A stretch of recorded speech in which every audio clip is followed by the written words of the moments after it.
Hello friends, ഇന്ന് തയ്യാറാക്കാൻ പോകുന്നത് ഒരു നാരങ്ങ അച്ചാറാണ്. നാരങ്ങയെ കഷ്ണങ്ങളായി മുറിച്ചെടുക്കുക. 4 കഷ്ണങ്ങളാക്കി മുറിച്ചെടുക്കുക. എന്നിട്ട് പച്ചമുളക് വട്ടത്തിലരിഞ്ഞ് ചേർക്കുക. കല്ലുപ്പും ചേർത്ത് നന്നായി മിക്സാക്കി വെക്കുക.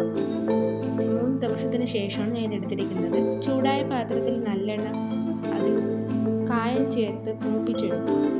ഇടുകല്ലിലിട്ട് നന്നായി ഒന്ന് പൊടിച്ചെടുക്കുക. എന്നിട്ട് അല്പം എണ്ണയും കൂടെ ചേർത്ത് കടുകിട്ട് പൊട്ടിയ ശേഷം അതിലേക്ക് മഞ്ഞൾപ്പൊടി, മുളക് പൊടി, ഉലുവപ്പൊടി എന്നിവ ചേർത്ത് ഇളക്കിയെടുക്കുക.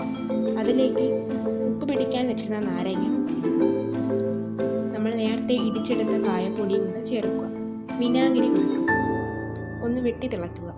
നാരങ്ങ അച്ചാർ തയ്യാർ. എല്ലാവർക്കും ഇഷ്ടമായി എന്ന് വിശ്വസിക്കുന്നു. മറ്റൊരു റെസിപ്പിയുമായി നമുക്ക് വീണ്ടും കാണാം.